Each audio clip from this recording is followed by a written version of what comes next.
Hi, I'm Weston. I love talking about the Rangers, and I'm here to talk about Game 4 of Round 2 of the Stanley Cup playoffs, where the Rangers win 4-1 over the Carolina Hurricane. The Rangers follow up a great Game 3 with their most complete playoff game of the postseason to this point. The offense looked great tonight, the defense looked pretty solid, and Igor Shesterkin was magnificent yet again. All of that will be talked about in due time. Let's get on to the game itself.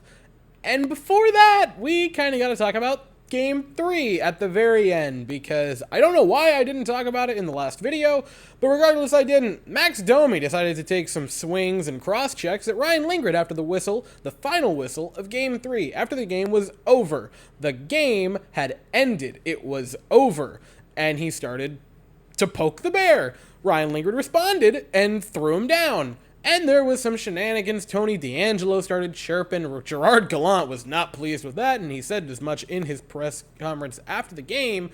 And what I didn't like is the Carolina Hurricanes' response of saying, oh, stuff happens after the whistle all the time. Yes. After whistles during the game had ended. So you go into the game pretty much figuring that the Carolina Hurricanes are a roster full of dead men walking. I thought Ryan Reeves was going to be the one to deliver some stuff, and Trouba starts the festivities. All right, I'm going to talk about the hit. Let's get this out of the way quickly. Unfortunate, the Jacob Trouba hit on Max Domi, and I've seen people, some people, not a lot actually, saying that it was a dirty hit, and no, it was not. That was not a dirty hit. Yes, he did hit him in the head. Certainly hit him in the head. But I can tell you, proof positive, how I know for a fact it was not a dirty headhunting hit. You know why? Because he hit him in the head. Max Domi was either falling or ducking or somethinging right before Trouba hit him. And the fact that Trouba made contact kind of proves that he wasn't headhunting. If he was headhunting, Max Domi is a few inches shorter. I want to say he's like 6 inches shorter than Jacob Trouba. So if he was headhunting, Trouba's elbow would have flown over the top of him. The fact that he made contact kind of proves he wasn't meaning to. And then a fight breaks out, and this is the part that I thought was a little iffy. Carolina Hurricanes get a penalty for instigation, and I don't know, man. I get that, like, technically Trouba's hit wasn't illegal. It wasn't a dirty hit. It wasn't something that started that. But man, oh man, I'm not sure how I like that call, if I'm being honest. I mean, you know, I'm a Rangers fan, so I'm not going to complain a whole heck of a lot, but I thought it was weird. So, Rangers on the power play. The first unit looks iffy. The first power play unit this entire postseason has been very hit or miss. Tonight was a bit of a miss, at least on this one. We're passing it around with the second unit, but Fox is still on the ice. He has a nice pass over to Andrew Kopp, throwing near the blue line. Andrew Kopp moves in a beautiful cross-ice pass to set up Frank Vatrano and Frank Vanatra.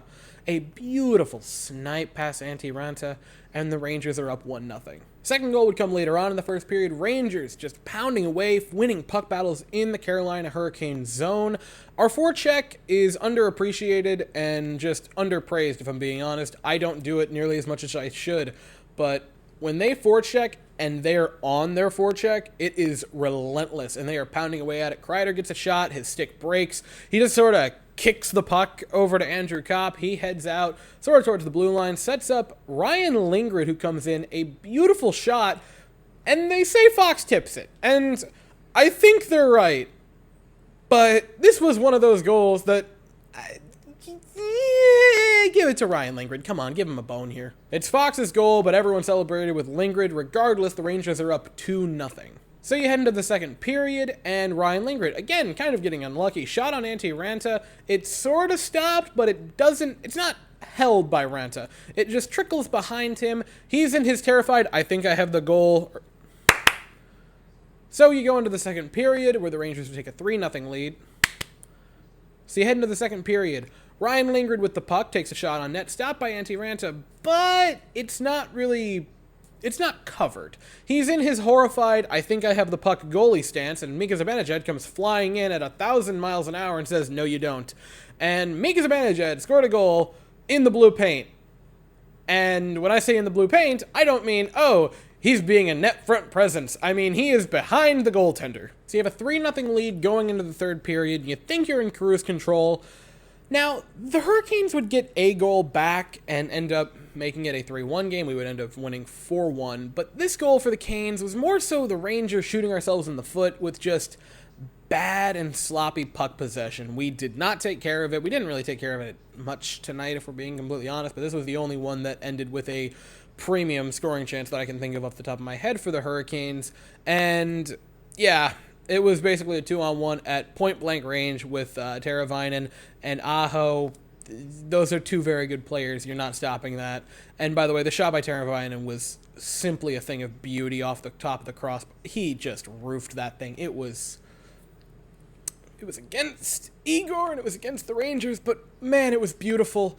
3-1, and then later on the Rangers would make it 4-1. On the fourth goal for the Rangers, just a nice defensive play by Andrew Kopp to get the puck. He heads into the offensive zone with Ryan Strome right next to him. He gives the puck to Strome. Strome goes to the net, and then a nice centering pass for Kopp to bury one to make it 4-1 Rangers, which would be the final score of the game. So let's start by talking about the offense. Andrew Kopp tonight had a magnificent game, a goal and 2 assists. He has been such a great pickup for the Rangers. Frank Vetrano also had a goal, another great deadline pickup. Justin Braun looked pretty solid defensively. The deadline pickups that we made were just magnificent. Ryan Lindgren also had a really nice offensive game, pair of assists, kind of a goal and an assist, but c'est la vie. Adam Fox had the goal, kind of. He also, I believe, had 2 assists, if I'm not mistaken. A assist, excuse me. But that defensive pairing has looked a lot better. They've looked pretty darn solid the past few games. This series, that defensive pair has looked solid. And as a whole, yeah, the Carolina Hurricanes had 31 shots on goal, and there were some really great stops by Igor Shesterkin. The glove save in the first minute and a half of the game, that was beautiful. His incredible stretch save, just getting a little piece of it with his toe. Shesterkin made some really great quality saves tonight. But there were also quite a lot of just sort of nothing shots by the Canes. I thought the defense did a really great job tonight. And I briefly mentioned it. I'll briefly mention it again. Igor Shesterkin, magnificent. After Game 3, I said this is the first win that Igor has stolen. I know you won 4-1, and so the offense did a lot. But, man, this was another game that felt stolen by Igor Shesterkin for the Rangers.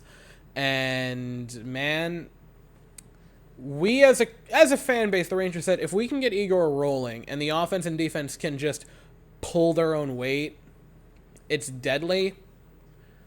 It's deadly. And now we're at an interesting crossroad because Game 5 is back at Carolina. The Carolina Hurricanes are yet to lose a game at home, but also yet to win on the road. The Rangers didn't particularly look great in Pittsburgh and looked pretty solid the first couple games of this series, but just couldn't do enough to win.